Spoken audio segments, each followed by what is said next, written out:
Science study room में आपका स्वागत है। आज हम बात करेंगे बहुत ही ऐसे कुछ टॉपिक पे, ऐसे सेंसिटिव पॉइंट पे जिसके लिए आप शायद वेट कर रहे हो कि कोई हमें बताए इसका रीज़न क्या है। कि हर बार बहुत सारे ऐसे स्टूडेंट होते हैं, बहुत सारे स्टूडेंट ऐसे मिल जाते हैं जिनके साथ क्या होता है कि 2 या 3 नंबर से उनका सीटेट रह जाता है। तो हम इस चीज़ पे बात करेंगे आज कि आखिर ऐसा क्यों होता है कि हमारा 2 या 3 नंबर से हमारा सीटेट रह जाता है। तो बेटा ये तो हम कभी नहीं कह सकते ना कि अगर हम 2 या 3 नंबर से सीटेट रह रहा है तो इसका मतलब ये नहीं है कि मेहनत नहीं किया गया है। अगर हम बॉर्डर तक पहुंच रहे हैं तो इसका मतलब मेहनत तो कर रहे हैं हम, लेकिन उस मेहनत में कहीं ना कुछ कमी है। ठीक है, तो सबसे पहले तो हमें उस कमी को देखना है कि हम कमी कहाँ पे कर रहे हैं, क्या मतलब हमारे अंदर क्या कमी है, या फिर जो हम प्रिपरेशन कर रहे हैं उसमें कहाँ पे कमी आ रही है, या तो उस कि देखिए कि कौन से पार्ट में आपके नंबर कम रह रहे हैं। ठीक है, हिंदी, इंग्लिश, जो हमारे 2 लैंग्वेज हैं, सीडीपी है और जो आपका सब्जेक्ट है, उस चीज़ को देखिए कि कहाँ पे आपके नंबर कम रह रहे हैं। ओके, कहाँ पे आप नंबर आप बढ़ा सकते हो, नंबर अपना मेहनत करके बढ़ा सकते हैं, और ज़्यादा मेहनत की ज़रूरत आपको किस चीज़ में है ये देखिए आप। तो सबसे पहली बात तो ये है कि ऐसे कर सकते हैं। दूसरा चीज़ जो ये होता है, मैंने जहाँ तक मैं अभी जहाँ तक समझ पाई हूँ कि क्यों ऐसे रह जाते हैं, क्योंकि कई मेरे पहचान वाले हैं जिनका 1-2 नंबर से रह जाता है। तो उनके साथ मैंने ये देखा है कि वो हर बार क्या करते थे कि जैसे सीटेट का पेपर होने वाला है ना, ये कॉन्फिडेंस लेके बैठे रहते थे कि हमें तो सब याद है, हमें तो सब पता है। ठीक है, और सीटेट का पेपर होने वाला है 15 दिन, 20 दिन या 1 महीने पहले से वो तैयारी स्टार्ट करते थे। ओके, हर बार बहुत बच्चे ऐसे होते हैं जो कल पे रहते हैं। ठीक है, कि चलो आज से नहीं, कल से स्टार्ट करेंगे, आज हम ये काम निपटा लें, नेक्स्ट वीक से स्टार्ट करेंगे। तो ये चीज़ बिल्कुल भी मत करिए। सीटेट तो होना ही है, दिसंबर में हो या जनवरी में हो, सीटेट होगा बिल्कुल। तो जिन बच्चों का रह रहा है सीटेट, या जो फर्स्ट टाइम सीटेट दे रहे हैं, अभी से तैयारी स्टार्ट करिए। ठीक है, हम जिस चीज़ को ज़्यादा टाइम देते हैं वो चीज़ हमारा बहुत ही अच्छा होता है, परफेक्ट होता है।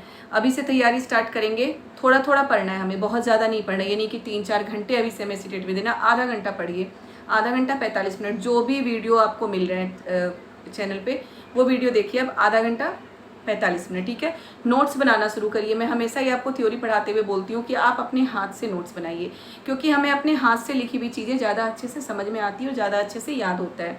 जैसे वीडियो बनाती हूँ मैं, ठीक है, जो भी हमारी थ्योरी की क्लासेस चल रही है, एक एक पॉइंट मैं आपको बताती चलती हूँ, तो उस पॉइंट को आप लिखते जाइए। वीडियो तो आप देख रहे हैं, लेकिन पॉइंट को साथ के साथ आप लिखिए। और लिखने के साथ अगर आपको वो पीडीएफ चाहिए तो मैं पीडीएफ भी प्रोवाइड करवा दूंगी आपको।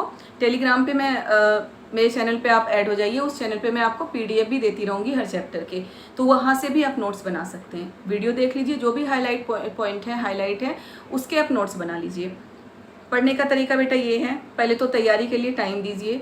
ठीक है, थोड़ा सा लंबा टाइम, अगर हमारा 2-3 नंबर से रह जा रहा है तो फिर हमें थोड़ा सा मेहनत आप कर रहे हैं, मैं ये नहीं बोल रही आप मेहनत नहीं कर रहे, लेकिन ध्यान और देने की ज़रूरत है। ठीक है, तो लंबा टाइम दीजिए उन्हें, महीना या 20 दिन या महीने भर से नहीं हो सकता, आप उसको लंबा टाइम दीजिए। ठीक है, दूसरी चीज़ ये है कि जहाँ पे आपकी कमी रह रही है, आप ये देखिए, अभी बता चुकी हूँ मैं आपको कि कौन से पार्ट में आपकी कमी रह रही है, कहाँ पे आपके नंबर सबसे कम आ रहे हैं। लैंग्वेज है हमारा 2, सीडीपी है, और जो भी सब्जेक्ट है, जिस पार्ट में आपके नंबर कम आ रहे हैं वहाँ उस चीज़ को पकड़िए, उसमें थोड़ा सा और मेहनत करिए कि वहाँ पे आपके नंबर बढ़ जाएं। ठीक है, और जो सबसे लास्ट पॉइंट इसमें ये है कि आप जब भी पेपर देने जाते हैं तो बिल्कुल टेंशन फ्री होके पेपर दीजिए, क्योंकि जो होना है वो तो होगा ही। ठीक है, जब आप पेपर दे के आ रहे हैं उस समय आपको जितना याद है, या फिर जो चीज़ें आप समझ से, याद से उस समय करेंगे पेपर सॉल्व, तो जो होना है वो तो होगा ही। तो आप उस समय आप बिल्कुल भी टेंशन फ्री रहिए और टेंशन फ्री होकर पेपर करिए, क्योंकि अगर हम पेपर देते समय ज़्यादा बर्डन महसूस करते हैं ना, ज़्यादा टेंशन लेते हैं, तो वो पेपर हमारा कि बहुत सारे ऐसे होते हैं कि क्वेश्चन जानते हुए हम गलत कराते हैं। ठीक है, और जो सबसे पहला पॉइंट मैंने बताया था बेटा कि हमेशा ही, शायद मैं अभी बता नहीं पाई थी, कि हमारा जो टारगेट होना है, हमारा जो टारगेट होगा वो 100 से ज़्यादा होना चाहिए। ठीक है, जब आप सीटेट की तैयारी करते हैं कभी भी ये सोच के मत करिए कि हमें 90 नंबर ही लाना है। ठीक है, बहुत सारे बच्चे ये होते हैं, मैंने बोलते हुए सुना है कई बच्चों को कि अरे हम या तो 90 लाएं या तो 120 ले आएँ, 125 लाएं, बात तो वही है, उससे कोई फ़र्क नहीं पड़ता, बिल्कुल फ़र्क नहीं पड़ता। लेकिन आप अगर अपना टारगेट 100 से ऊपर बना के चलेंगे तो आपका सीटेट कभी रह ही नहीं सकता। आप एक बार क्या 10 बार सीटेट दीजिए, हर बार आप क्लियर करेंगे, लेकिन आपका टारगेट 100 से ऊपर का होना चाहिए। कभी भी ये टारगेट मत बना के चलिए कि 90 92 आ जाए, बस इसी के लिए तैयारी नहीं करना है। तैयारी हमें ऐसे करना है कि 100 से ऊपर नंबर आए, ठीक है। मैं ये नहीं कर रही कि हमारे 100 से ऊपर आएगा तो वैसे ही कहीं सिलेक्शन हो जाएगा, नहीं होता। लेकिन सीटेट क्लियर करने के लिए हमारा टारगेट होना सही ज़रूरी है कि 100 से ऊपर का टारगेट बना के चलना है, ठीक है। पॉइंट आप नोट करिए। सबसे पहला कि आपका टारगेट 100 से ऊपर का होना चाहिए सीटेट पास करने के लिए, ओके। क्या है, टारगेट आपका 100 से ऊपर होना चाहिए। कभी गलती से भी ये टारगेट बना के मत चलिए कि हमें 90 नंबर लाना है, बस इसके अलावा हमें कुछ नहीं चाहिए। बिल्कुल 90 नंबर में भी हम क्वालिफाई हैं, और अगर 125 130 ले आए तो भी वही बात है। लेकिन अगर 125 के हिसाब से हम पढ़ाई करेंगे तो हमारा सीटेट क्लियर होना ही होना है। कभी भी 1 या 2 नंबर से हमारा सीटेट नहीं रुकेगा, ओके। तो पहला पॉइंट तो ये है। दूसरा पॉइंट ये है कि आपको टाइम देना है सीटेट को, ओके, आधा घंटा। ये नहीं कि आप 15 दिन 20 दिन में तैयारी कर रहे हैं, दिन में 4 5 घंटे पढ़ के कर रहे हैं, तो उससे उतना फ़र्क नहीं पड़ता जितना कि आप 4 महीने पहले से आधा घंटा 45 मिनट दे रहे हैं सीटेट के लिए। दूसरा पॉइंट तो ये है। तीसरा आपका ये है कि आप ये चीज़ बहुत अच्छे से समझिए, जो भी आप पेपर सॉल्व करके आए उस पेपर को देखिए कि आपके कहाँ पे नंबर रह जा रहे हैं, ठीक है, कहाँ पे आपका कम आ रहा है, कहाँ पे आपको मेहनत की ज़्यादा ज़रूरत है, उस चीज़ पे आप ज़्यादा मेहनत करिए, ओके। तीसरा पॉइंट जो मैं आपको हमेशा से बताती रही हूँ कि नोट्स जो होता है आप बनाइए, नोट्स ज़रूर बनाइए। भले ही लाखों वीडियो यूट्यूब पे हैं, मैं मानती हूँ लाखों वीडियो हैं, लेकिन नोट्स आपको अपने हाथ से बनाना है, ओके। मैं हमेशा ही ऐसा नहीं है कि मैं नोट्स प्रोवाइड नहीं करवा सकती, मैं नोट्स भी प्रोवाइड करवा सकती हूँ, लेकिन मैं कभी भी नोट्स प्रोवाइड करवाने के सपोर्ट में नहीं होती, क्योंकि नोट्स अपने आप बनाना ज़्यादा हेल्पफुल होता है हमारे लिए, ठीक है।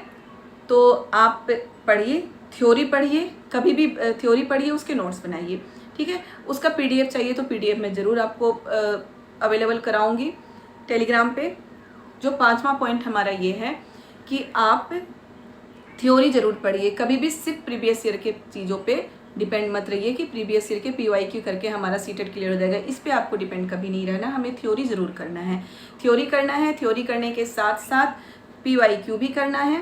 तभी PYQ तो इसलिए करना है कि हमें पैटर्न का पता होना चाहिए ना, या फिर हम कितना क्वेश्चन सॉल्व कर पा रहे हैं थ्योरी करने के बाद वो पता होना चाहिए। तो PYQ भी करना है, थ्योरी ज़रूर करना है हमें। थ्योरी करने का मतलब ये नहीं है कि टू द पॉइंट मत पढ़ो, मैं ये बोलती हूँ टू द पॉइंट मत पढ़ो, पूरी बुक रीड करिए आप, ओके। क्योंकि सीटेट में कहीं से कुछ भी आता है, मैं आपको बता चुकी हूँ। जो भी हमारा सब्जेक्ट है 6 to 8 की NCERT पढ़ना, इससे ज़्यादा हमें कुछ नहीं पढ़ना। तो 6 to 8 की NCERT में सीटेट में कहीं से कुछ भी आ सकता है, ओके। तो फिर आप जो भी है टू द पॉइंट, बिल्कुल जो आप पॉइंट पढ़ेंगे, इसका मतलब हो रहा है कि आप रट रहे हैं चीज़ों को। आप एक बार मेरी वीडियो देखिए, मैं पॉइंट पढ़ाती हूँ, लेकिन उस पॉइंट से रिलेटेड बहुत सारी चीज़ें समझा के पढ़ा रही हूँ, ताकि आपको हर चीज़ क्लियर हो। ज्योग्राफी बहुत ही अच्छा सब्जेक्ट है, उसमें हम हर चीज़ कॉन्सेप्ट क्लियर करके समझ के पढ़ सकते हैं। पॉलिटी भी हम समझ सकते हैं। हिस्ट्री के लिए लोगों में ये डाउट होता है कि हिस्ट्री हम समझ के नहीं पढ़ सकते। बेटा हिस्ट्री में कुछ चीज़ें होती हैं जो रटने वाली होती है, जैसे डेट और नाम, इसके अलावा और कुछ भी रटने लायक नहीं है। डेट भी अगर हम याद करेंगे हिस्ट्री में तो सीरियल नंबर से डेट लिखिए, ठीक है, सीरियल नंबर से बढ़ते क्रम में घटते क्रम में जैसे भी आपको लिखना है डेट लिखिए, उसके बाद आप याद करिए, देखिए आपको फटाफट याद होगा। गैप कर लीजिए ना याद कि इसके इतने साल के बाद ये हुआ था, इसके इतने साल के बाद ये हुआ था, आपको बहुत अच्छे से चीज़ें क्लियर होगी और याद भी रहेगा। तो ये सारे तरीके थे बेटा, प्लीज़ इस चीज़ पे आप अमल करिए। आपका सीटेट नहीं रहेगा, इस पर सीटेट आप बिल्कुल पास हो करेंगे, क्लियर करेंगे। और मेरे जो थ्योरी के पार्ट है वो मैं मतलब कि सीटेट की क्लासेस स्टार्ट हो चुकी है मेरे चैनल पे। थ्योरी की क्लासेस मैं ले रही हूँ, ज्योग्राफी अभी स्टार्ट कराया है मैंने, 4-5 क्लासेस हो चुकी है थ्योरी की। साथ के साथ मैं PYQ भी करवा रही हूँ, ताकि जो नए बच्चे हैं उनके लिए ये हेल्पफुल हो। उनको क्वेश्चन का पैटर्न पता होना चाहिए, क्योंकि जो नए बच्चे हैं वो सिर्फ थ्योरी पढ़ते चलेंगे तो उनको समझ में नहीं आएगा ना, कि वो सोच रहे होंगे कि ये मैडम पढ़ा क्या रही हैं, तो 6 to 8 पढ़ा रही हैं, हम छोटे बच्चे थोड़े ना कि हम 6 to 8 पढ़ें। तो उनके लिए क्वेश्चन देखना बहुत ज़रूरी है कि आप क्वेश्चन देखिए, क्वेश्चन कहाँ से आ रहा है, क्वेश्चन वहीं से आ रहा है। जो हमारे सब्जेक्ट के क्वेश्चन है वो वहीं से आ रहा है, थ्योरी से ही आ रहा है। जो 6 to 8 की NCERT है वहीं से आ रहा है, उसके बाहर कहीं से नहीं आ रहा। तो ये तो हो गया आपके लिए जिनका सीटेट रह जा रहा था अभी साल 2 साल, कई बार होता है कि कई बार दे रहे हैं और 1-2 नंबर से रह जाता है सीटेट, उनके लिए हो गई। नए बच्चों के लिए बातें होंगी। अब जो है सीटेट जो तीसरा paper, first paper second paper, इस पर जो बात चल रही है कि थोड़ा सा सिलेबस में चेंज होगा, तो याद रखिएगा सिलेबस में चेंज कुछ नहीं होना है। सिलेबस में थोड़ा सा जो क्वेश्चन का पैटर्न है, यानी कि और ज़्यादा घुमा के क्वेश्चन पूछ सकता है, पेडालॉजी ज़्यादा ऐड कर सकते हैं इसमें। और दूसरी चीज़ें ये हैं कि पेपर 3 भी हो सकता है, अभी क्लियर नहीं है कुछ भी, लेकिन पेपर 3 भी हो सकता है। तो पेपर 3 के लिए जो हमें पढ़ना होगा, आपको पता है पेपर 1 के लिए 5th तक का है, पेपर 2 के लिए 6 to 8, पेपर 3 जो होगा वो 9 to 12 होगा। तो पेपर 3 अगर ये क्लियर हो जाता है कि पेपर 3 के भी एग्ज़ाम होंगे, तो मैं वो क्लासेस भी स्टार्ट कराऊंगी पेपर 3 के भी, लेकिन अभी पहले ये चीज़ क्लियर हो जाए, ठीक है। और पेपर 3 के लिए हमें 9 to 12 की ही NCERT पढ़नी होगी अपने सब्जेक्ट की, और CDP तो सारा एक ही है, थोड़ा बहुत अलग होता है, तो उतना तो हो जाएगा क्लियर। ओके बच्चों, तो प्लीज़ आप वीडियो को लाइक करें, ज़्यादा से ज़्यादा शेयर करें, और थ्योरी के कोर्स जो मैं डाल चुकी हूँ वीडियो, उसे ज़रूर देखिए, समझिए, नोट्स बनाइए।